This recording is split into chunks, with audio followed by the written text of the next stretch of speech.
Así es, nosotros ya comenzamos mucho antes, ¿no? Que Nación haya determinado la emergencia sanitaria y posteriormente el 20 de marzo el aislamiento social obligatorio.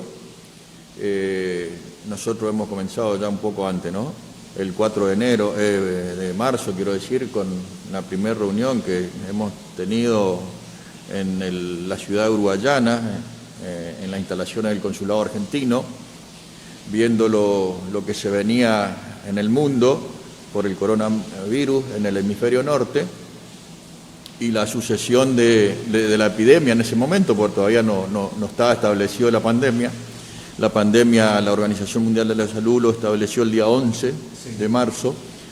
Nosotros comenzamos nuestras actividades ya el día 10 con una serie de reuniones con docentes, con nuestro personal de salud, todo, profesionales, no profesionales, ya preparándonos como en la prevención sobre todo y las recomendaciones que tenemos que hacer ante esta nueva virus que llegaba, ¿no?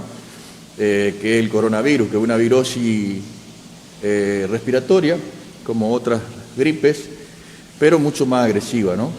Entonces, también conjuntamente la provincia hemos trabajado de la mano. Nosotros nos guiamos mucho por el comité de crisis de la provincia, obviamente la provincia también por el comité de crisis nacional, por las autoridades nacionales.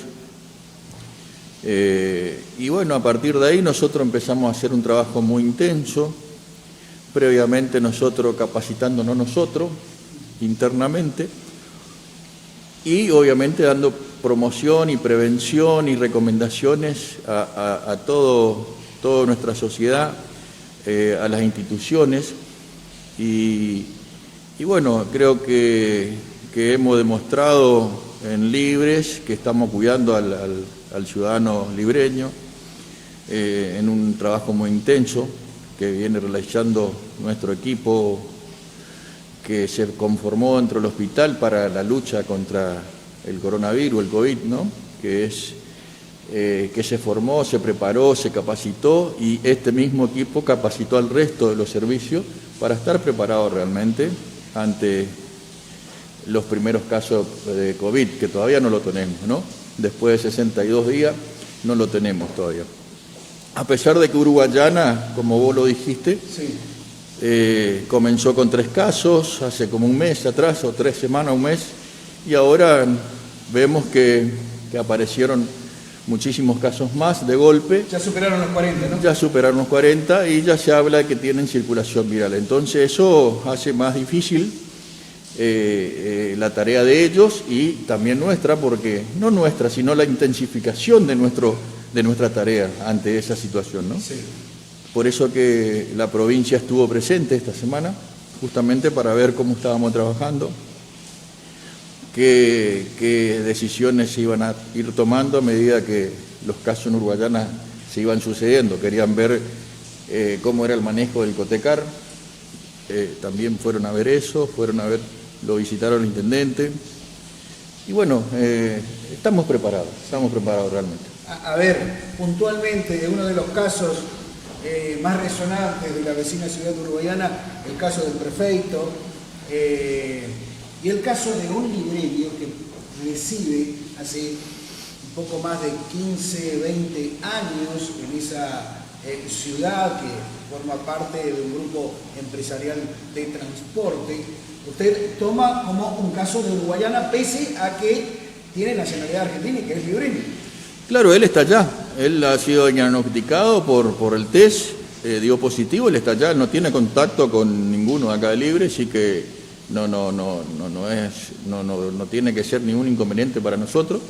Sí, las personas que cruzan diariamente, que son los camioneros, tenemos 400 o 500 camiones por día que ingresan al Cotecar, más sumado la problemática que ese nexo de los camioneros con 300 personas más que ingresan al Cotecar todos los días, que son los aduaneros, los estibadores, los despachantes, los agentes de transporte, o sea, un montón de personas más que se ponen en contacto día a día, por mucho tiempo, un contacto estrecho, o sea, hay un nexo epidemiológico importante que nosotros debemos controlar y que lo venimos haciendo hace mucho tiempo en el ingreso del Cotecar, adentro del Cotecar y a la salida del Cotecar. Y después nos sumamos con el municipio, específicamente los camioneros que son de Libre, en el corsódromo municipal, ¿no?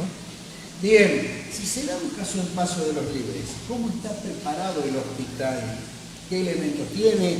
¿Cómo está el equipamiento de la UTI? Mira, nosotros ya hace mucho tiempo tenemos un espacio de aislamiento, ¿no? Ya casi el primer día prácticamente de que nos empezamos a reunir. No te olvides que nuestro primer paciente, nuestro primer caso, nuestra primera activación de protocolo fue el alemán, el 12 de marzo. Sí. Ese día se dictaminaba a nivel nacional y a nivel provincial la emergencia sanitaria. La provincia ya venía planteando esa situación y nosotros ya teníamos dispuesto un lugar de aislamiento, porque nosotros veíamos la problemática de la frontera. Sí. Por donde ingresaban en ese momento los casos sospechosos eran los que venían del exterior, de la otra parte del mundo, sí, no de acá de Brasil, de la otra parte del mundo, o sea, de China, de Corea del Sur, Japón, parte de Europa, Estados Unidos. Esos eran los casos sospechosos en ese momento. Entonces este alemán pasó por la aduana y asintomático, pero bueno, era caso sospechoso, se activó el protocolo, se estableció que estaba en condiciones de salud, no tenía fiebre, pero tuvimos que aislarlo porque no es argentino, no sabíamos dónde dejarlo. En ese momento todavía el municipio no estaba en condiciones, no tenía organizado dónde se podía albergar a las personas que no eran sin síntomas, la asintomática, ¿no? Entonces lo tuvimos en el hospital, lo tuvimos casi 10 días, después se derivó a Corrientes con todas las medidas de seguridad, porque Corrientes dispuso hoteles para los mismos, para estas personas asintomáticas, que eran de otros lugares, hasta poder lograr acercarle a Buenos Aires y que después sean repartidos a sus distintos países, ¿no? Y posteriormente a eso empezaron a venir los repatriados argentinos. El día 16 de marzo, esto es una cronología, ¿no? Sí. El día 16 de marzo, la Organización Mundial de la Salud dice que Brasil y Chile también empezaron a ser países de riesgo. O sea, ahí el problema empezó a intensificarse para Paso de los Libres. Porque hasta ahí nosotros veníamos viendo los que venían del extranjero, pero del otro de la parte del mundo. Ahora era acá enfrente. Y ahí el trabajo se intensificó. Nosotros tuvimos permanentemente personal adiestrado con todos los elementos de protección para el control de temperatura en la aduana. Ustedes vieron que sí, pasaron más de 150.000 personas por acá, argentinos que vinieron de turismo en ese momento, ¿no? Muchos de ellos fueron de Libres, que lo tuvimos que poner en cuarentena por la situación de definición de casos sospechosos. Fuimos a hacer la visita domiciliaria con el equipo de vigilancia que ya teníamos establecido. Le hemos hecho fichas epidemiológicas para el seguimiento posterior, la declaración jurada que entraban en cuarentena. Sí. Terminaban su cuarentena, se le daba la alta sanitaria para que puedan presentar en sus trabajos que realmente estuvieron en cuarentena. Ya tenemos más de 500 personas vigiladas hasta el momento y más de 400 personas que ya tienen su alta sanitaria porque cumplimentaron su cuarentena. De todas esas tuvimos que tomar muestra a 3 personas que fueron sintomáticas durante su cuarentena. El resto pasó sin síntomas, no se le tuvo que tomar ninguna muestra y bueno, se le otorgó la certificación de alta sanitaria, ¿no? Al comienzo sí tuvimos algunas dificultades porque la gente por ahí no comprendía lo que es la cuarentena, algunos no cumplían, se lo veía en la calle, había muchos mensajes que por las redes sociales, mucho miedo, no tomaban conciencia, hasta que entramos a hacer las denuncias correspondientes, porque en el decreto nacional de aislamiento el que no cumple, el código 205, el artículo 205 del Código Procesal Penal y el 239, hay una pena para el que no cumple la norma, ¿no? Que es el delito contra la salud pública. Sí. A partir de ahí la gente empezó a entender un poquito más, parece que somos hijos de rigor. Sí. Y el argentino, ¿no? Y bueno, nosotros estamos tranquilos porque el trabajo que lo venimos haciendo sin cesar de lunes a lunes, sin horarios. Yo le tengo que agradecer muchísimo a todo el personal del hospital por el intenso labor que viene realizando, sobre todo el equipo de COVID que tenemos, sí. Por ese trabajo, ¿no? Esto recién comienza, un virus que aparece en la época de invierno, o sea, nosotros tenemos todavía junio, julio, agosto, esto recién comienza, así que tenemos la satisfacción de que estamos en una situación de muchísimo riesgo como la frontera, en donde todavía no tenemos ni un caso. Y bueno, yo creo que tarde o temprano el virus va a entrar, eso indudablemente va a ser así, pero lo importante de esto es que ya estamos preparados, tenemos un lugar de aislamiento donde tenemos más de 30 camas para recibir a los pacientes sí. COVID positivo que requieran internación. En ese área de aislamiento también tenemos un respirador para poder sostenerlo en el caso que vengan malas condiciones hasta definir el diagnóstico. ¿Se podría adquirir más respiradores teniendo en cuenta de que hace días tuvimos la información que desde Corrientes o correntinos han confeccionado? Sí, no, pero acá los primeros COVID positivos que requieran internación van a ir a Corrientes, no van a quedar libres. Bien. Que esa es la primera línea de trabajo que tenemos. Bien. Esto está estudiado epidemiológicamente, no es por capricho de Corrientes, sino que esto ya viene determinado así de la mejor forma, de que los primeros pacientes COVID positivos van a ser con requerimiento de internación, van a ser derivados a Corrientes, ¿no? Una vez que Corrientes, por eso que Corrientes hizo un hospital de campaña, claro, que con un gran esfuerzo del gobierno provincial, del doctor Gustavo Valdés y del Ministerio de Salud Pública, que tiene mucho elevado costo, pero bueno, ¿qué quería el gobierno de la provincia? Tener un hospital de campaña realmente que contenga a los correntinos y sean atendidos debidamente, y no como sucedió en otros países con un desarrollo de la salud pública enorme y colapsaron. Entonces, hoy Corrientes podemos decir que estamos tranquilos porque estamos preparados para ello, ¿no? Cada unidad aquí en Paso de los Libres tiene todo el equipamiento necesario como para trasladar en un caso extremo. Sí, cuando colapse Corrientes, el hospital de campaña, vamos a tener que recibir nosotros los pacientes. Son 3 los hospitales de referencia del interior de la provincia, que son Goya, Paso de los Libres y Santo Tomé. Al comienzo van a ser derivados, pero una vez que colapse, si es que colapsa, ojalá que no, Dios quiera que no, vamos a recibirlo nosotros, vamos a tenerlo acá nosotros. Aparte tenemos la terapia con 6 camas más y 2 respiradores que nos prestó la clínica, así que estamos en condiciones para tolerar y sostener a pacientes, ¿no? Las personalidades que han llegado en el transcurso de la semana desde el Ministerio Provincial de Salud se han llevado no solo una buena imagen, sino mucha tranquilidad de cómo se está trabajando aquí. Sí, se fueron tranquilos porque vieron un trabajo ordenado, criterioso sobre todo,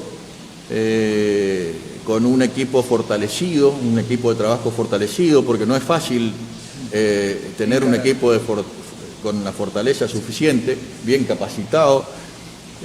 Nos llevó tiempo, pero hemos logrado eso, ¿no? Y eso es la mayor satisfacción.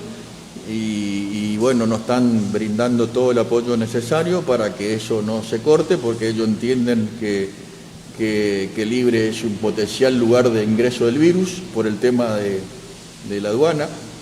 Y bueno, ellos tienen el problema con el Chaco. Todos los casos que hay en Corrientes vinieron por el Chaco, ¿no? Y después acá tenemos otro agravante, que en los últimos días o las últimas semanas estamos teniendo rumores muy fuertes de que hay personas Vos sabés que esta frontera toda la vida vivió Del contrabando, ¿no? O sea, muchas familias vivieron mucho tiempo de eso. Y está bien, pero este no es el momento, ¿no? Por eso yo le pido a la gente que este no es el momento, porque hay circulación viral en Brasil. Sí. Y el virus es invisible, sabemos porque no se ve. Pero epidemiológicamente podemos seguirle a las personas que ingresan al país. Y le podemos detectar a tiempo, diagnosticar a tiempo y contener a tiempo, bloquear el virus y no que se disperse o se propague el virus.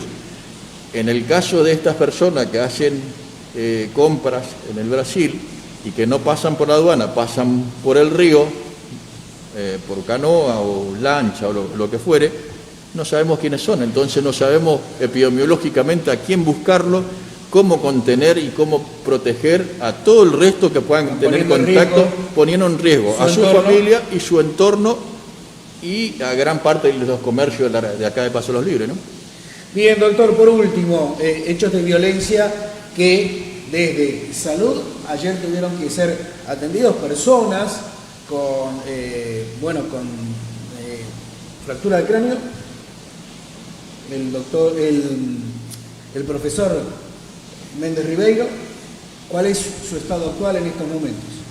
Bueno, sí, tuvimos ayer el ingreso de 2 personas, ¿no? Las 2 personas sexo masculino. El primer ingreso fue la fractura de cráneo, un traumatismo encéfalo-craneano grave, con lesiones intraparenquimatosas, hemorragias, en donde fue internado rápidamente en la UTI de nuestro hospital, en el servicio de terapia intensiva, para ver cómo seguía su evolución. El día de hoy la evolución fue buena, favorable. Nos encontramos con la persona que estaba lúcida, estable, y se le repitió la tomografía nuevamente para ver cómo seguía la evolución del sangrado, ¿no? Por suerte no evolucionó para mal, porque si no evolucionaba mal, la indicación iba a ser derivada a corriente porque era para drenar el coágulo con una cirugía neurológica, ¿no? Pero por suerte no sucedió eso, porque ha llegado a tiempo, o sea, ni bien sufrió el traumatismo, llegó al hospital, ¿no? Por suerte, eso es una buena conducta. Y la otra persona llega después con una herida punzocortante en el cuello, con gran pérdida sanguínea por el corte. Entró por la guardia en condiciones, malas condiciones, y pasó a la cirugía directamente, ¿no? Donde se pudo resolver el problema del sangrado por la herida cortante en el cuello y quedó internado no en terapia intensiva, sino en nuestro centro de salud, y también hoy se encontraba estable, así que las 2 personas están evolucionando bien.